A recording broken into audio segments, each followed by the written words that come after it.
जय हिंद दोस्तों। डिक्टेशन शुरू होगी 5 सेकंड बाद।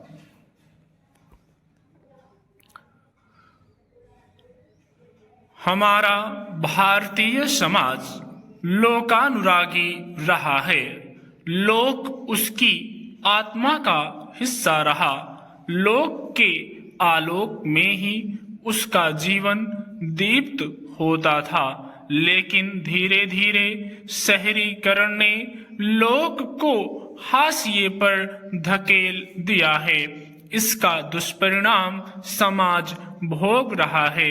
हम सब जानते हैं कि लोक का भोजन अमृत रहा है, क्योंकि उसमें शुद्धता की गारंटी हुआ करती थी। आज भी बहुत हद तक वहाँ शुद्धता बची हुई है, जबकि अनुभव यही बताता है कि शहरी भोजन अब जहर बनता जा रहा। सांसों में घुलता विषैला धुआं और खान पान में मिलावट शहरी जीवन का दुष्परिणाम हो गया है। लोक में रहने वाला समाज सहज रूप से शुद्ध प्रकृति के साथ रहता है। चतुर्दिक पसरी हरियाली और नदी तालाब की समृद्धि तन मन दोनों को स्वस्थ बनाए रखती है। इधर कभी प्रकृति के संग रहने वाला नागर समाज अब धीरे धीरे प्रकृति का दुश्मन होता जा रहा है, जबकि सभी जीव प्रकृति के साथ मजे से रहते हैं। तथाकथित विकास के नाम पर मनुष्य पेड़ काट रहा है। वह एक तरह से कालिदास बना हुआ है। जिस डाल पर बैठा है उसे ही काटे जा रहा। लोग नदी को प्रणाम तो करते हैं, पर तुरंत प्रदूषित भी करने लगते हैं। कुछ तो इतने चेतना शून्य हो जाते हैं कि उनके कारखाने का दूषित जल सीधे जीवनदायिनी नदी में समाता रहता है। तंत्र भी इसकी अनदेखी करता है। मनुष्य सुंदर विशाल पहाड़ों को खोद रहा है, उसके दुष्परिणाम भी भोग रहा है, फिर भी वह सबक ग्रहण नहीं करता। पहले कहावत थी कि जब गीदड़ की मौत आती है तो वह शहर की ओर भागता है।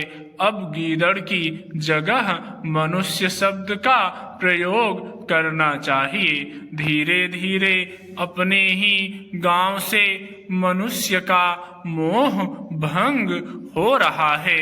गांव में गाय पालने वाला व्यक्ति शहर आकर कुत्ते पालने लगता है।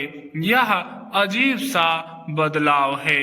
गांव का आदमी शहर की ओर भाग रहा है और यहाँ कुचल कर मर रहा है, बीमार पड़ रहा है।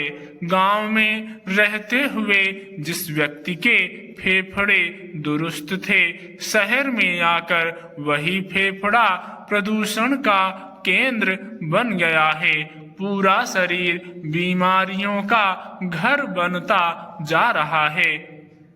गनीमत है कि अभी भी गांव की बची खुची आबादी शहरी व्यामोह में नहीं फंसी। आज भी सुदूर गांवों या वन प्रांतर में कुछ ऐसे लोग या समूह निवास कर रहे हैं जो शहरी जीवन से कोई संपर्क ही नहीं रखना चाहते। वे सब अपनी दुनिया में मगन हैं, यानी प्रकृति के साथ जुड़े हुए हैं। जैसे गांव से गंवईपन गायब होता जा रहा है, उसी तरह साहित्य से भी लोक विमर्श धीरे धीरे गायब होता जा रहा है।